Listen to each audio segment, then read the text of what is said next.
Merci Madame la Présidente.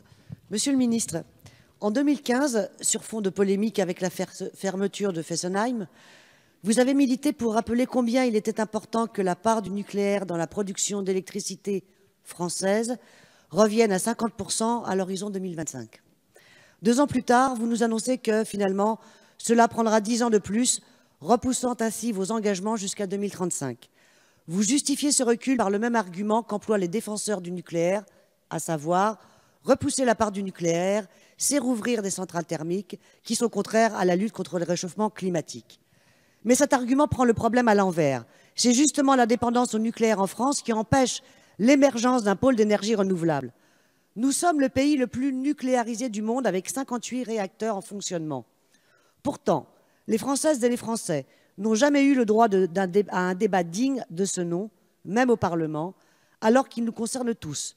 Sécurité des centrales, protection de l'environnement et indépendance énergétique stratégique. La France insoumise va impulser une campagne entre le 11 et le 18 mars pour proposer une votation citoyenne sur la sortie du nucléaire. Celle-ci est ouverte à tous, organisations politiques, associations et citoyens.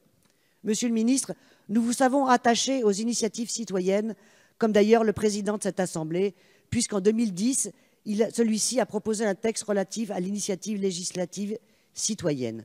Et dans le cadre de l'actuelle réforme de l'Assemblée, l'un des 7 groupes de travail a formulé dans ses propositions, je cite, « déverrouiller les blocages institutionnels à la participation pour permettre à différentes initiatives et expérimentations d'émerger et de se concrétiser ».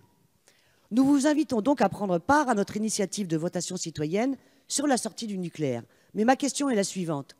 Que vous participiez ou non à cette votation, vous engagez-vous à prendre en compte son résultat?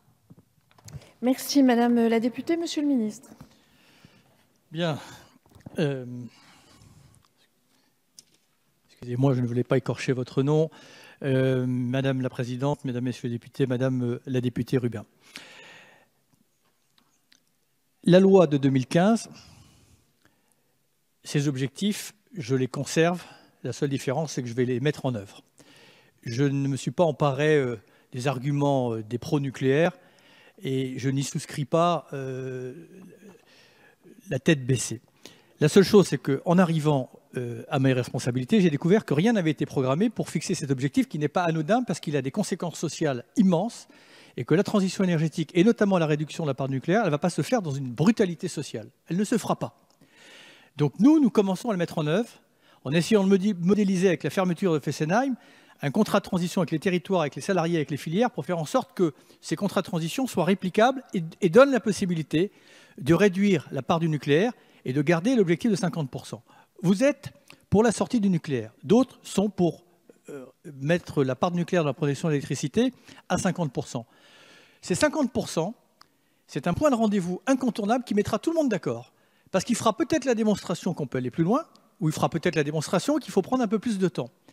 Mais ce que je veux simplement vous dire, c'est que, sauf à une brutalité sociale et à remettre effectivement à plus tard la fermeture des centrales à charbon, dans le peu de temps que j'avais, puisque rien n'avait été préparé, c'était impossible. Donc j'ai simplement un langage de vérité, mais je suis comme vous attaché au minimum à remettre dans la production d'électricité la part du nucléaire à 50%. Et nous tiendrons compte, évidemment, le débat sur la programmation pluriannuelle de l'énergie ne sera pas un débat confisqué par les experts. On va y associer les citoyens sous quelque forme que ce soit.